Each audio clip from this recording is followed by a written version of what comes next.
Hey, what's going on, guys? So I just got done watching Friday the 13th, the original one from 1980 for the first time in God knows how long. I may have only seen this movie one time in my life. I just never really latched on to the Friday the 13th franchise. And honestly, I don't think I was missing much with this very first Friday the 13th movie. Now, I will say it wasn't all bad. We'll say it wasn't all bad, but I am going to be pretty harsh on this movie. Now, when it comes to movies from like the 70s and the 80s, I never try to like critique it on the age in terms of like effects and, you know, overall just like aura and stuff like that, because it's the 80s and the 70s and 80s, right? I mean, it was a different time frame. They had different things at their disposal. But the one thing I do personally think ages either poorly or very well over time is the story, the actors, you know, the characters, the memorable moments for a movie. That stuff does age either poorly or it ages well. And unfortunately for this movie, a lot of things with that department did not age well. But like I said, I just kind of want to go over some of my thoughts. This is going to be like a 2022 review of somebody who is brand new to the franchise, so I'm giving you my raw perspective. But anyways, I'm just gonna jump into the synopsis. We're gonna go over some of the story, the characters, the kills. We're just gonna go right down the list, and I'm just gonna give you everything I liked and everything I didn't like. So let's get into it. All right, so the basic synopsis for the Friday the 13th movie is in 1957 at Camp Crystal Lake, young Jason Voorhees drowned, and in 1958, two camp counselors were murdered, and in 1962, fires and bad waters ruined the camp's reopening. Now in 1980, Steve Christie finally reopens Camp Crystal Lake with the help of a few new counselors, ignoring the warnings of a crazy old man. The murders start up again while a mysterious stalker prowls the area.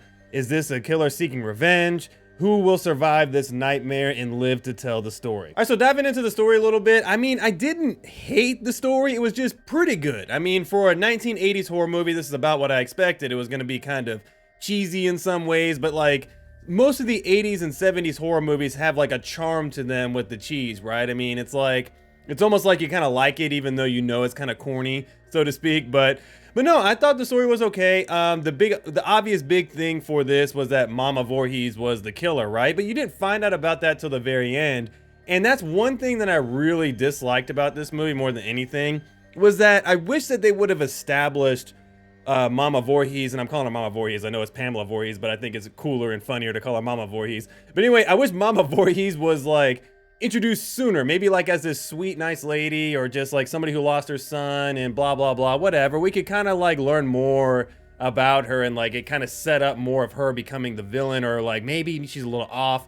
I don't know, just like her coming out of nowhere and then just suddenly being the villain was kind of anticlimactic. It just, you know, I don't know, it didn't hit the way I wanted it to. But anyways, I want to drive right into the pros and cons and just do this like straight bullet point, just kind of go through this. But anyways, the one big thing I really liked about Mama Voorhees is I enjoyed how she's just this schizophrenic character, meaning that she's talking like as if Jason's talking to her, like mimicking Jason talking to her. I love that. I thought that was super cool. I thought it was really creepy, even for 1980s, and it was kind of cheesy. It was still pretty creepy to listen to her just kind of talk like Jason and say, "Kill him, mommy, kill him." You know, it was actually really creepy. I did like that. I did like the plot twist in the end when Jason comes out of the water and grabs Alice and pulls her into the water and whatnot. I thought that was pretty cool.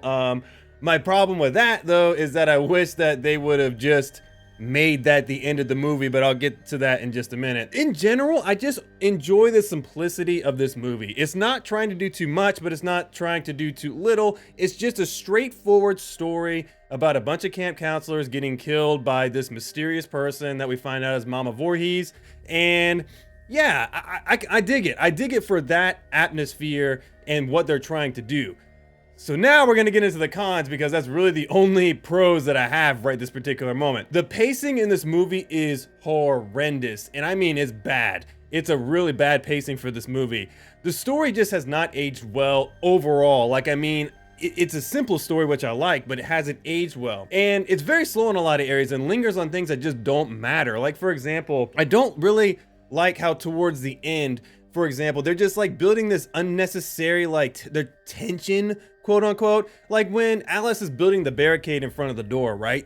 Just she's building it so slowly, and I'm just like, why are we watching her build this barricade? She's like slowly closing the windows. It's like, but it's not tense. It's just like boring. It's not really interesting.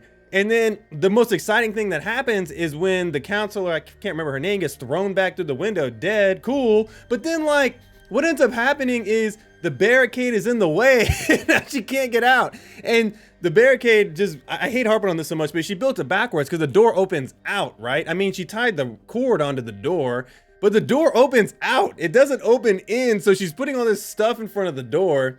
And yeah, it may impede somebody for half a second, but really it's not keeping the door shut. So anyway, I had a bunch of issues with the barricade thing. It was silly, but there's a lot of scenes like that through this movie. It's just unnecessary building, unnecessary like-ness. There's a lot of unnecessariness. I think they could have cut at least 30 or 40 minutes out of this movie and it would have been a much better paced movie. Another issue kind of tying into the dragging things out is why the hell did we need to see Steve Christie go from the diner to driving down the road to his car breaking down to the police car bringing him back to the Crystal Lake camp only to die within a few seconds of him getting back to the camp? I'm like, again, if he's gonna die quickly, just cut out the BS where he's coming back and stop adding to the runtime and just have him die off quickly when he gets back to camp. I mean, we don't need that, but for me, if they're gonna do that, they're gonna build up his character a little bit through these moments. Why don't they just have him stay till the final end? Maybe he is killed off by Mama Voorhees along with Alice. I don't know, like it just didn't make sense. Like, why the freak we spent this much time with Steve Christie during this one segment of the movie? It just didn't make sense. Like when he was in the early part and then he went away and then comes back for an unnecessary cutaway death. That just made absolutely no sense in my opinion. Another big thing I have a problem with is why on earth do we have such a big time gap between 1957 when Jason drowns and 1958 when the camp counselors are killed and then 1980. Look, I get it, for a story perspective, it works. Like they're trying to do the Halloween thing where the kills happened a long time ago and then they're happening again in the late 70s, early 80s, right? I get what they're trying to do, but it just doesn't make sense to me. I'm like, they could have done a 10-year time gap and accomplished the same goal. From 68 to 70, we could have had Jason die in like 68, and then in 70, the camp counselors were killed, and then there's a less of a time gap. Because for me, like, okay, the whole fire thing, I know that it delayed or canceled the reopening again in 62, just seemed unnecessary. Like I get like it built like this whole idea that it's cursed or whatever, but again, it just seemed unnecessary because the one thing that Halloween did really well with this regard is that the killer was young when this happened, right? The killer started young, he killed his sister, and then he grew up. That's what we were doing the time gap for, right? With Mama Voorhees, she goes from being a young adult to being grandma. It just doesn't make any sense. Like, I'm like, why do we need that? It would have been fine if she would have just been slightly older, but we didn't need her to go full like 50 years old or whatever. So I don't know, like I just thought the time gap or the idea around the time gap was unnecessary. Like if it would have been Jason growing up and becoming an adult, I would get it. Okay, cool. Like that makes sense. He's much older now. He's much stronger. He's much more of a force, right? But to be Mama Voorhees, no, I don't get the time gap and why we needed to start in 58, 57 and come all the way to 1980. And then with the whole fight between Mama Voorhees and Alice, I have a lot of problems with that in general. Like it's kind of built up and it lasts too long in my opinion. But the big thing is that I hate how Alice is able to just knock her out every 5 seconds. They start to like scuffle for a minute and then Alice somehow knocks her out. I mean, cool if it happens one time, right? But Mama Voorhees did 0 damage to Alice as the final counselor. I mean, when you're the final like surviving counselor in a movie or final surviving person in a movie, it's supposed to be like a nip and tuck thing where you're barely surviving. The killer's after you. I mean, yeah, the plot armor starts to kick in against the killer, right? I mean, every horror movie does that, but at the same time, like there's got to be some damage like put on the main like hero or whatever, you know what I mean, the last person alive. Mama Voorhees went from this badass killer throughout the whole movie to just this like, I don't know, she just had no edge against Alice and it made 0 sense to me. I don't know, like it just didn't work for me overall. Going back to the whole thing where she's taken into the water, how I really like that scene overall. I just don't understand why she went into the water in the first place, right? That's one of my favorite scenes in the movie because it would have been the perfect way to end that movie, is just cut away. We don't need anything else. But again, this is the movie adding unnecessary garbage that we didn't need to the movie. Like, I mean, it would have been perfectly fine if the next movie started with her in the hospital. She wakes up, she's like wondering if it was a dream or whatever, you know, cool. But to end this movie so strongly with her getting pulled in the lake, suspense, it was like, oh my God, Jason's alive. Or I mean, what's gonna happen? You know, his mom's dead. Is he gonna get pissed? Is he gonna come back? Cool, end it that way. That was great. But I don't know, like, why the hell was she in the boat?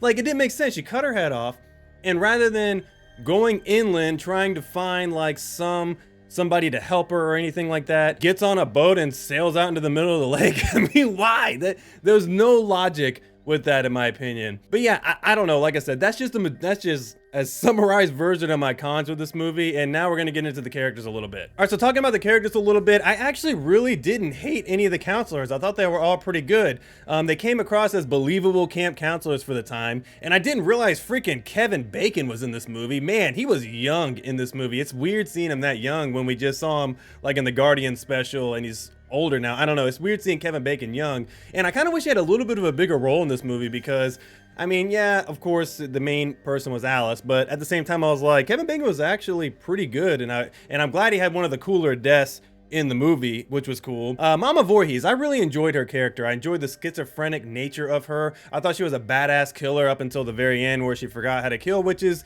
typical of most horror movies. I'm giving it the benefit of the doubt, but it felt like it was a little bit overboard. And I just, like I said, I wish we would have established her a little bit more as this nice old lady during the movie, and then it built up to her finally being revealed as a killer. I think that would have been much more of a better story, in my opinion. Alice as the final counselor was good. I don't hate her. I think she did a good job. I thought her character was like similar to like a Laurie Strode or like a, you know, I can't remember the Final Girls and the Freddy movie, the very first one. She was similar to those. So I didn't hate her. I thought she was pretty good. But there were several moments where it just seemed like, I was like, what the hell is she doing? I mean, like, it just was like, I don't know. There was like some moments where I was like, what is going on? I don't know. But I didn't hate her. I just thought she was pretty decent. And then baby Jason, just gonna mention him. I thought he looked gross and creepy. I mean, that was just gross. I know it was only for a brief second we saw him, but my goodness. Yeah, baby Jason or young Jason looked really badass in that little moment we saw him. But yeah. So that's just kind of my brief summary of the characters. The kills, I thought the kills were actually pretty solid for this movie. There were a lot of cutaway kills, which were kind of silly. I don't know why they felt the need to cut away so much from kills. I mean, they would stab somebody and cut away immediately. I'm like, can we sit there for a minute? Like, the best kill was obviously the axe kill where it came down, hit the lady. I thought it was just gonna cut away from hitting the lady. I didn't realize we were gonna see it, but seeing like the axe embedded in her head was pretty cool. I thought the effects were pretty cool around it too. When like I think Annie was her name, got her neck slit in the woods. I thought that was pretty cool. They did some really good effects there. And the bed kill was really cool, obviously with Kevin Bacon. I said that already. But yeah, just a lot of cutaway deaths. I really wish it was more like time spent to like, you know, have some more deaths like shown on camera. I thought they missed a really big opportunity with the death, because what they did with that one counselor when she was lit up in the archery range, she was walking in the archery range and then all the lights come on. It would have been cool if like some arrows started like hitting her in the archery range. I thought that was a really missed opportunity for a good kill right there, was her getting like lit up by arrows in the archery range from Mama Voorhees. That would have been really cool. But yeah, I mean, so just to give an overall rating for the movie, I'm gonna give it a 2 out of 5. It's watchable. I mean, I think that it's a watchable movie, but I'm literally saying that like with the finest tooth comb, like, because I view a 2 out of 5 watchable, and I don't see myself rewatching this movie like every year. Like, I have some set horror movies that I rewatch every year, and this is definitely not going to be one of them. But every so often when I want to go back and see like the start of Friday the 13th, I'll watch this movie because it's watchable. I think it's fun, I guess, because I like the whole vibe around the movie. I like the 80s themes. I love like all the characters. I really do like the characters a lot. And I do like the kills, and I think it's a decent story. But all right, guys, that's my Friday the 13th review. Make sure you leave a comment down below letting me know what you guys think about my review, and also make sure you subscribe, because I'm going to be reviewing the entire franchise, and you'll get to hear my raw, authentic thoughts about the rest of the movies going forward. But anyways, guys, thank you so much for watching this video, and we'll see you next time.